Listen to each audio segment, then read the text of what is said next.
कुछ लोग कहते हैं कि हिंदू कट्टरवादी देश के लिए खतरा हैं, तो कुछ लोग कहते हैं कि मुसलमान कट्टरवादी देश के लिए खतरा हैं। कुछ समय पहले भूतपूर्व प्रधानमंत्री श्री मनमोहन सिंह ने भी कहा था कि धार्मिक कट्टरवादी देश के लिए खतरा है। कुछ लोगों ने आतंकवाद का धर्म ढूंढ निकाला है। उनमें से कुछ इसे हिंदू आतंकवाद कहते हैं, तो कुछ इसे मुस्लिम यानी इस्लामिक आतंकवाद कहते हैं। मैंने भी इस्लाम को इस्लामिक आतंकवाद का नाम दिया था जब अपनी किताब इस्लामिक आतंकवाद का इतिहास लिखा था। यह मेरी गलती थी। कुछ लोग इससे भी आगे बढ़कर आतंकवाद का रंग ही पता कर लिए हैं। उनमें से कुछ इसे भगवा आतंकवाद कहते हैं, तो कुछ इसे हरा आतंकवाद कहते हैं। आज हम इस बात की चर्चा करेंगे कि क्या धार्मिक कट्टरवादी बुरे इंसान हैं? क्या आतंकवाद का कोई धर्म अथवा कोई रंग होता है? सबसे पहले हम ये बताएंगे कि कट्टरवादी किसे कहते हैं। अपने धर्म का कट्टरता से यानी कड़ाई से पालन करने वाले को कट्टरवादी धार्मिक कहा जाता है। अब यहाँ प्रश्न ये है कि क्या धर्म इस बात का आदेश देता है कि अपने धर्म का, अपने धर्म के सिद्धांतों का, अपने धर्म के आदेशों का कट्टरता से पालन किया जाए? इसका जवाब है निश्चित रूप से। धर्म आदेश देता है कि अपने धर्म के सिद्धांतों का, अपने धर्म की अच्छाइयों का, अपने धर्म के आदेशों का कट्टरता से पालन करो। धर्म की परिभाषा है जो धारण करने योग्य हो, जो अमल में लाने योग्य हो, जो आचरण में लाने योग्य हो, वह धर्म है। यानी धर्म की इस परिभाषा के अनुसार धर्म के आदर्शों का, धर्म की अच्छाइयों का, धर्म के सिद्धांतों का कट्टरता से पालन होना चाहिए। यही धर्म है।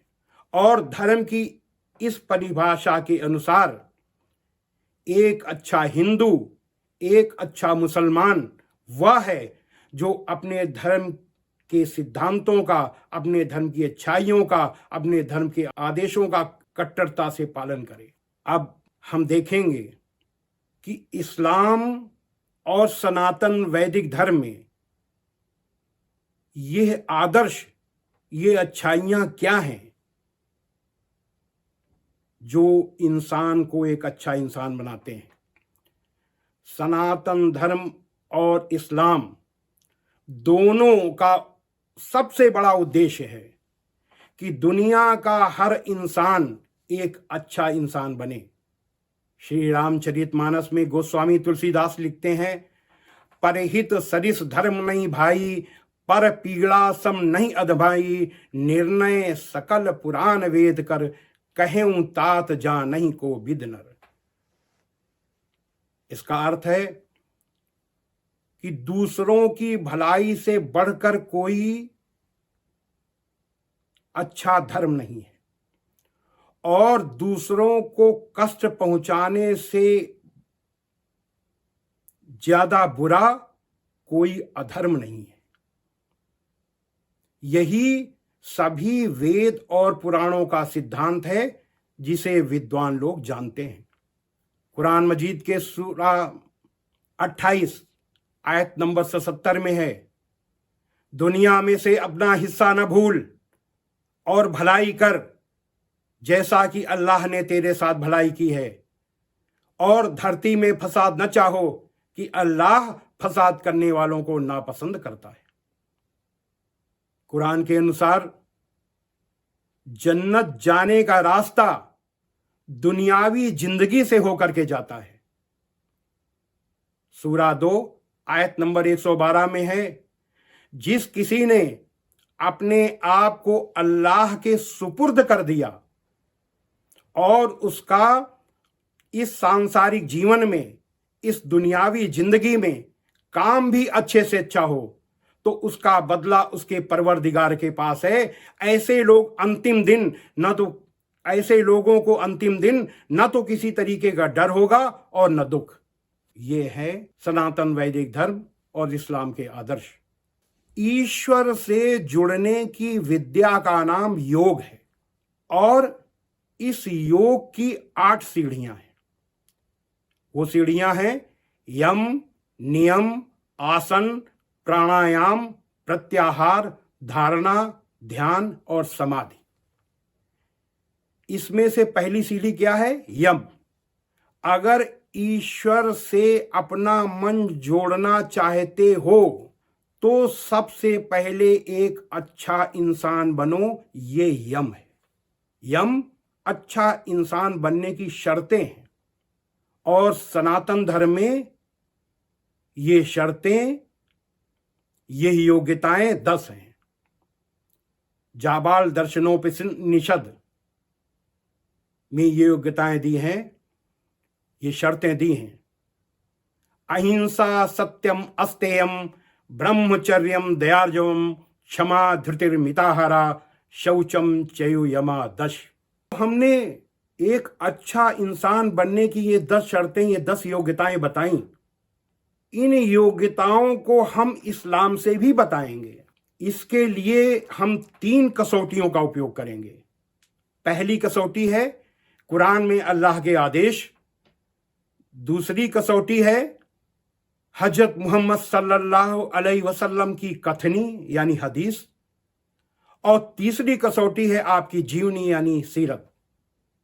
इन तीनों कसौटियों से हम ये 10 आदेश बताएंगे कि इस्लाम में भी ये 10 आदेश मौजूद हैं, व्यवहारिक रूप से भी मौजूद हैं। पहला अभी हमने बताया अहिंसा, यानी मन, वचन, कर्म से किसी को किसी भी तरीके का कष्ट न पहुंचाना। लोग सोचते हैं कि इस्लाम में अहिंसा नाम का शब्द नहीं है, लेकिन इस्लाम में मन से, वचन से, कर्म से, मनसा वाचा कर्मणा अहिंसा मौजूद है। कुरान के सूरा 28 आयत नंबर 83 में है, अल्लाह वादा करता है कि आखिरत यानी जन्नत का घर हम उन लोगों के लिए विशेष रूप से देंगे जो धरती में जुल्म और फसाद करने का इरादा नहीं रखते, यानी मन में सोचते तक नहीं, विचार तक नहीं लाते। ये मन से हिंसा।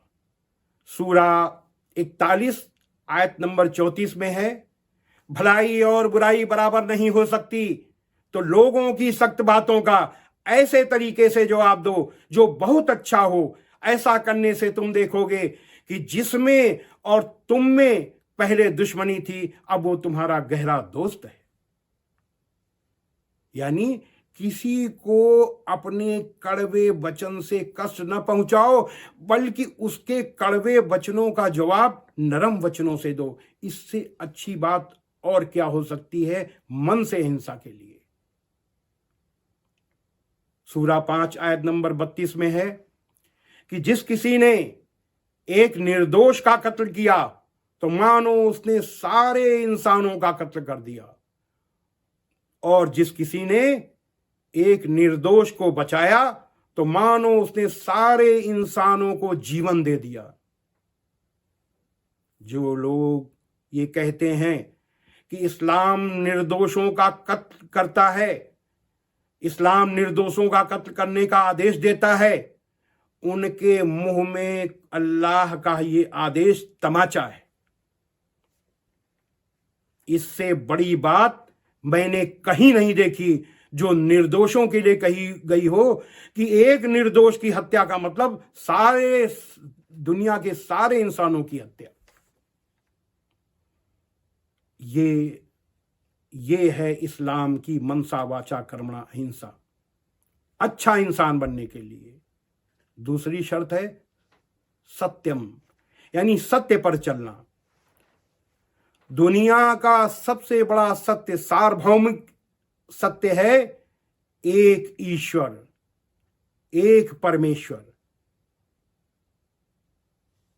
परमेश्वर के अलावा दुनिया में कोई भी सत्य नहीं है जो सनातन है, सदैव से है, अजन्मा है, अविनाशी है। कुरान मजीद के सूरा 22 आयत नंबर 62 में है, अल्लाह ही सत्य है और उसको छोड़कर जिसे वे पुकारते हैं वे सब असत्य हैं, कि अल्लाह ही सर्वोच्च महान है। अल्लाहु अकबर। ऋग्वेद के मंडल 1 सूक्त 7 का 10वां मंत्र है, इंद्रम वो विश्व तस्परि हवामहे जनेभ्या अस्माकम अस्तु केवलः। ऐ मनुष्यों, तुमको अत्यंत उचित है कि मुझ परमेश्वर को छोड़कर किसी दूसरे देव की पूजा न करो, क्योंकि मुझ परमेश्वर को छोड़कर कोई दूसरा ईश्वर नहीं है।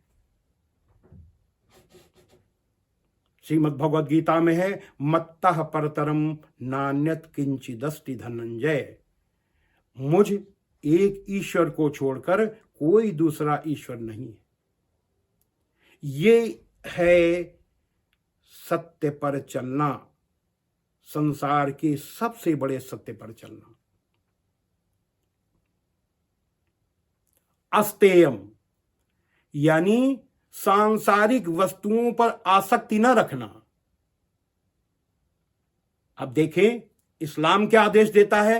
कुरान मजीद की सूरा 3 आयत नंबर 14 में है, लोगों की मनपसंद चीजें, औरतें, औलाद, सोने चांदी के ढेर, चुने हुए घोड़े, मवेशी और खेती की जमीनें उनको बहुत आकर्षित करती हैं, परंतु ये सब चंद दिनों की दुनियावी जिंदगी के सामान हैं। सच तो ये है कि जो सबसे अच्छा ठिकाना है वो तो अल्लाह के पास है।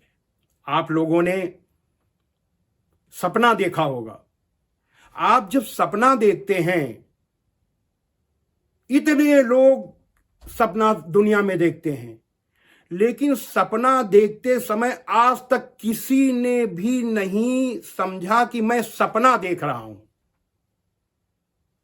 सपने में देखते समय यह महसूस नहीं होता कि मैं सपना देख रहा हूं। सब कुछ सच्चा लगता है।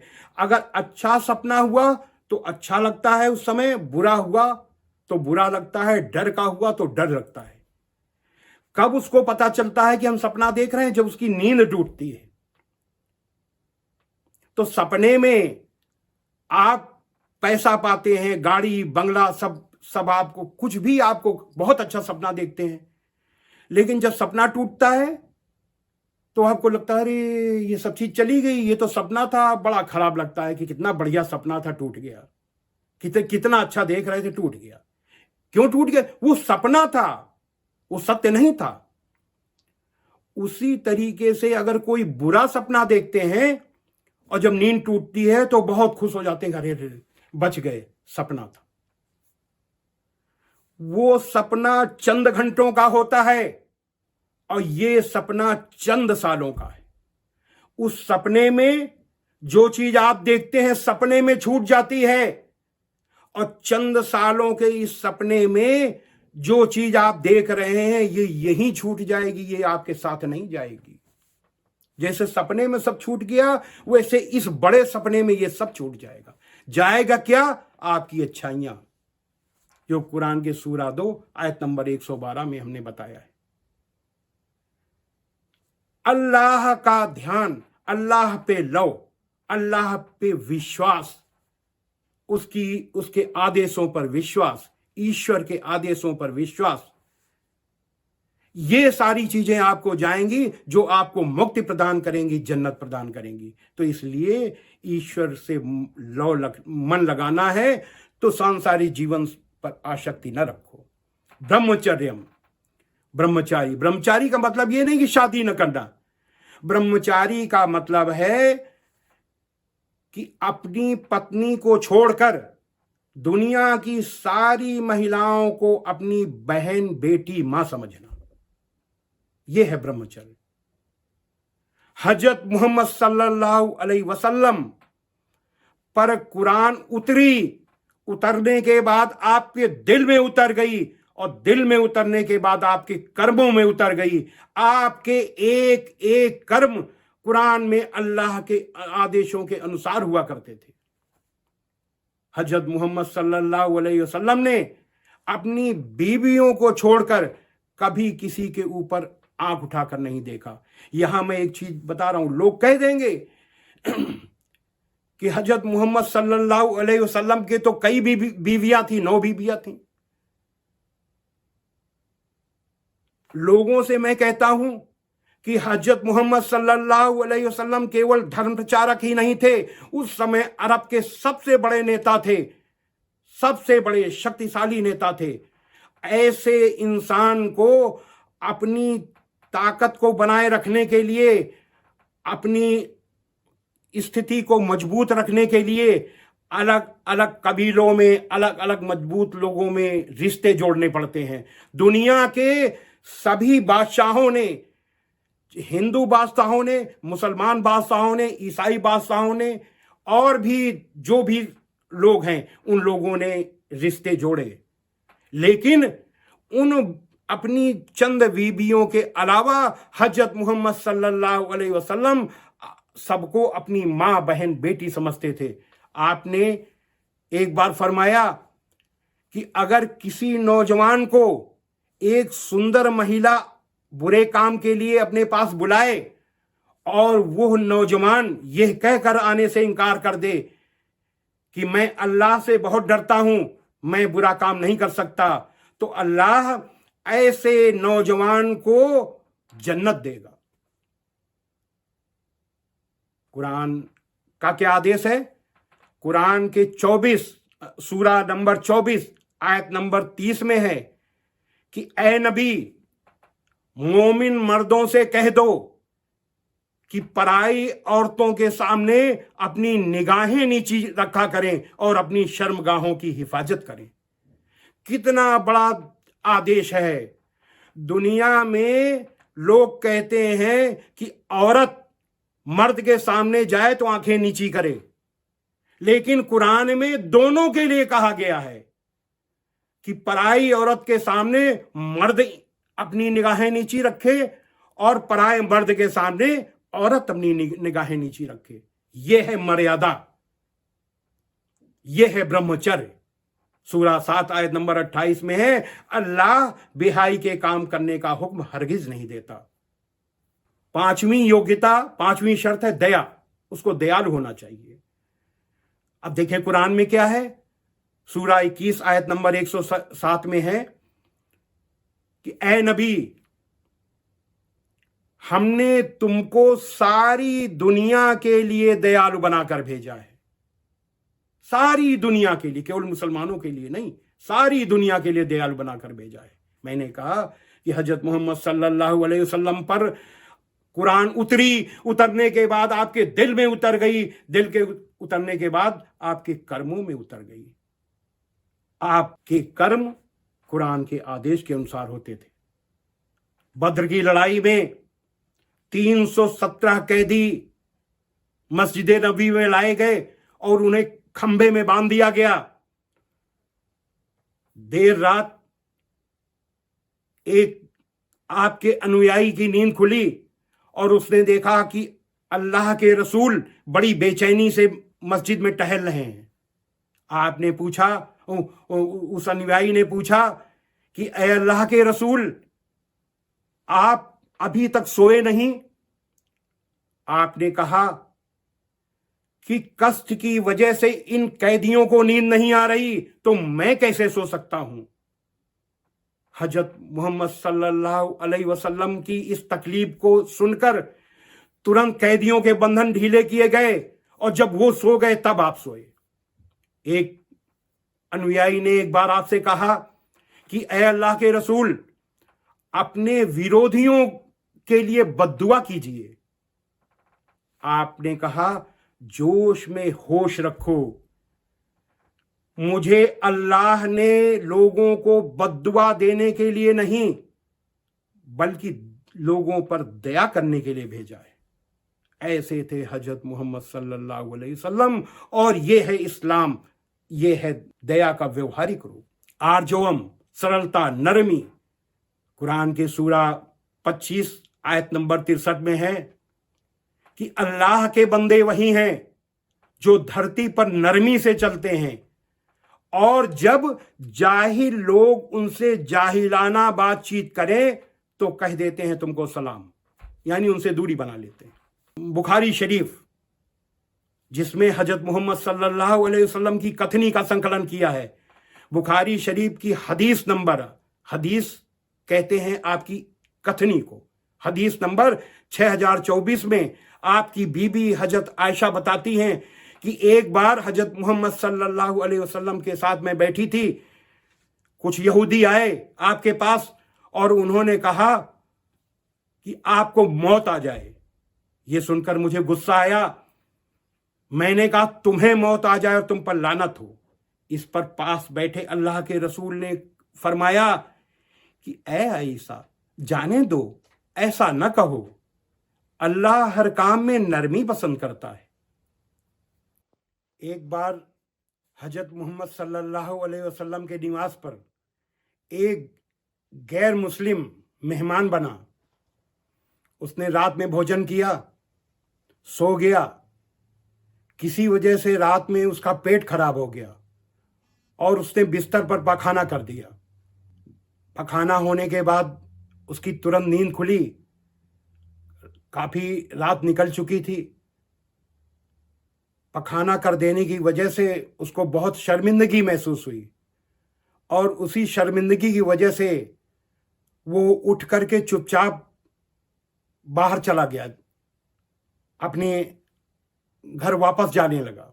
काफी दूर पहुंचा, तब उसको याद आया कि उसकी तलवार छूट गई। उसको उसकी तलवार कीमती थी, उससे उसको लगाव था, तो तलवार को लेने के लिए फिर वो वापस लौटा। और जब वो वहां पर आपके निवास के पास, यानी हजरत मोहम्मद सल्लल्लाहु अलैहि वसल्लम के निवास के पास पहुंचा, तब तक उजाला हो चुका था। उसने देखा कि हजरत मोहम्मद सल्लल्लाहु अलैहि वसल्लम उस बिस्तर को जिसमें उसने पखाना किया था उसको साफ कर रहे हैं।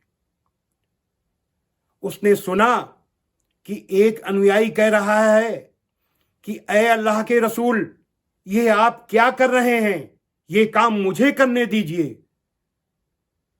इस पर हजरत मोहम्मद सल्लल्लाहु अलैहि वसल्लम ने जवाब दिया कि वो मेरा मेहमान था, इसलिए यह काम मुझे करना चाहिए।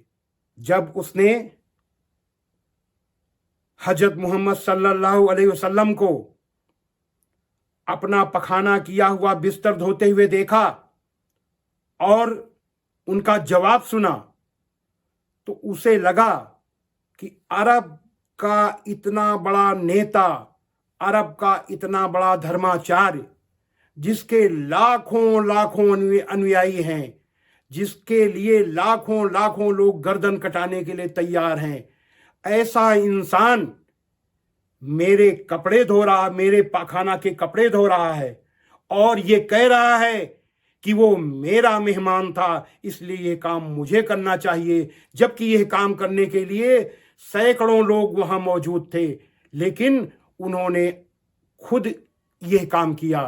इसको देखकर, इस सरलता को देखकर, इस नरमी को देखकर वो गैर मुस्लिम इतना प्रभावित हुआ कि वो आपका अनुयायी बन गया। क्षमा, माफी, कुरान मजीद के सूरा 7 आयत नंबर 199 में अल्लाह का आदेश है कि ए नबी, माफी का तरीका अपनाओ और भलाई का हुक्म देते रहो और अज्ञानियों से किनारा कर लो।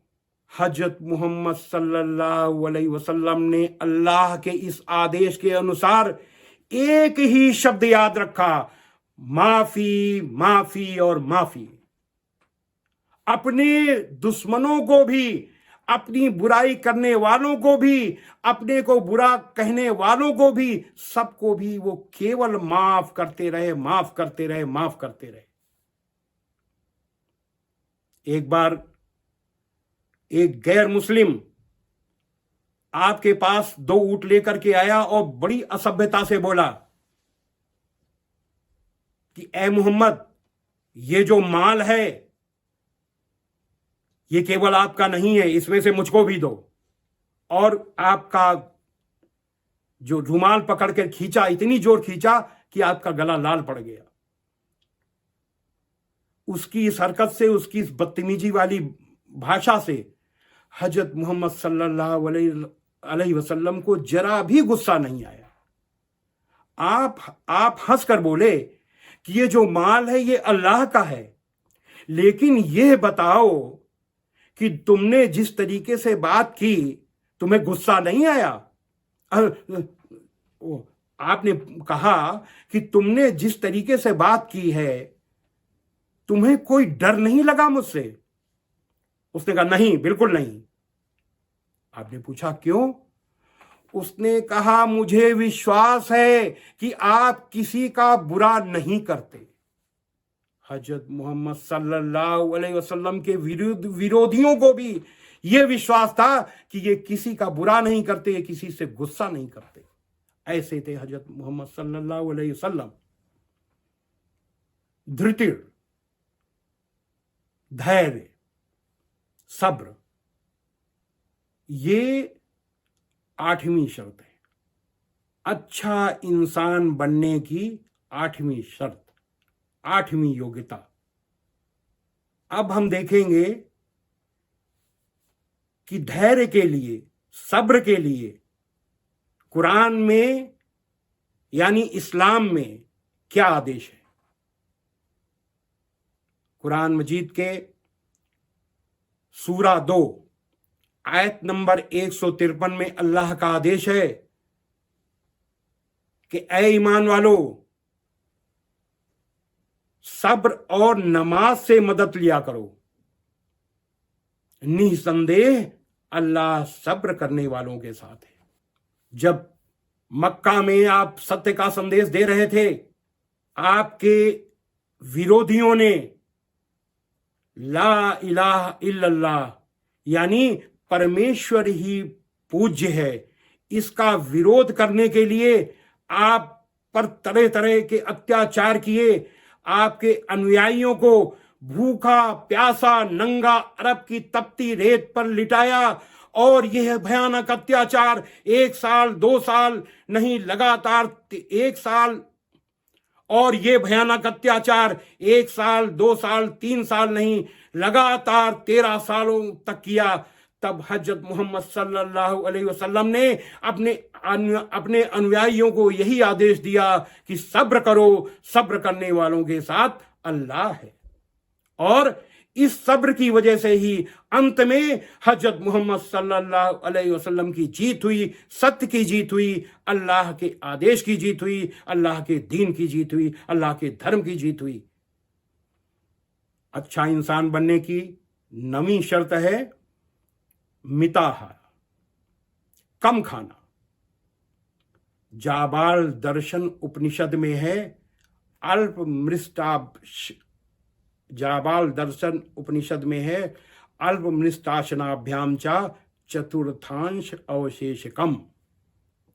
थोड़ी मात्रा में खाना, आधा भाग अन्न से भरना, चौथाई पानी यानी जल से भरना, और चौथाई खाली रखना। बुखारी शरीफ की हदीस नंबर 5392 5392 में हजरत मोहम्मद सल्लल्लाहु अलैहि वसल्लम ने कहा है कि 2 लोगों का खाना 3 लोगों के लिए, और 3 लोगों का खाना 4 लोगों के लिए काफी है।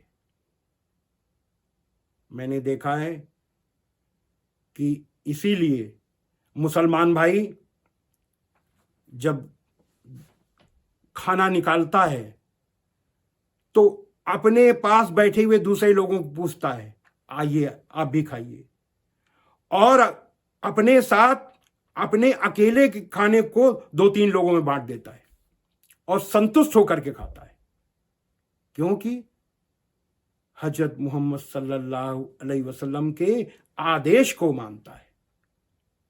अच्छा इंसान बनने की इस योग्यता में खरा उतरता है, अच्छा इंसान बनने की इस शर्त के अनुसार चलता है। 10वीं योग्यता है क्या है? शौचम। शौचम का मतलब तन भी शुद्ध, मन भी शुद्ध, अंदर भी शुद्ध, बाहर भी शुद्ध।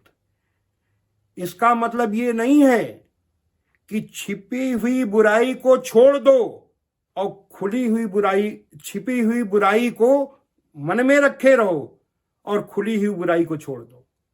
नहीं, खुली बुराई को भी छोड़ो और छिपी बुराई को भी छोड़ो। तन भी शुद्ध करो, मन भी शुद्ध करो। कुरान मजीद की सूरा 6 आयत नंबर 120 में है, अल्लाह का हुक्म क्या है कि छोड़ो खुले गुनाह को भी और छिपे को भी, और जो लोग गुनाह करते हैं वे लोग जल्द ही अपने किए की सजा पाएंगे। ये चेतावनी भी है कि जो लोग गुनाह करते रहेंगे वो ये ना सोचें कि बच निकलेंगे, वो जल्द ही अपने किए की सजा पाएंगे। ये सनातन वैदिक धर्म के, ये इस्लाम के जो मैंने आदर्श बताए हैं, इन आदर्शों पर कट्टरता से चलने वाला, इनको का कड़ाई से पालन करने वाला इंसान क्या बुरा इंसान हो सकता है या दुनिया का सबसे अच्छा इंसान होगा, ये आप लोग तय करिए। सीधी सी बात है कि इन आदर्शों पर चलने वाला व्यक्ति, इन आदर्शों पर चलने वाला इंसान दुनिया का सबसे अच्छा इंसान कहा जाएगा। और इन आदर्शों में, यानी अभी जो मैंने सिद्धांत बताए, मुख्य सिद्धांत बताए, इन सिद्धांतों में क्या कहीं भी आपको हिंदू आतंकवाद, इस्लामिक आतंकवाद, भगवा आतंकवाद, हरा आतंकवाद, ये कहीं दिखाई दिया क्या? तो ये जो कट्टरवाद को लेकर के लगातार चला आ रहा है, कट्टरवादी कट्टरवादी कट्टरवादी, ये बिल्कुल ही सच्चाई से परे है। और इस कट्टरवाद को बुरा कहना लोग और मीडिया के लोग विशेष तौर से बंद कर दें, ये मेरी उनसे अपील है। अंत में ईश्वर से प्रार्थना है कि ओम अस्तो मा सद्गमय। हे ईश्वर, हे अल्लाह, हम सबको असत्य से सत्य की ओर ले चलो। तमसो मा ज्योतिर्गमय, हम सबको अज्ञान से ज्ञान की ओर। तमसो मा ज्योतिर्गमय, हम सबको अंधकार से प्रकाश की ओर, यानी अज्ञान से ज्ञान की ओर ले चलो। मृत्योर्मा अमृतम गमय, हम सबको मृत्यु से अमरता की ओर, यानी जन्म और मृत्यु से मुक्ति की ओर, जन्नत की ओर ले चलो। ओम शांति ही शांति ही शांति ही। हे परमेश्वर, हे अल्लाह, हम सबको दैहिक, दैविक, भौतिक इन तीनों प्रकार के कष्टों से बचा लो।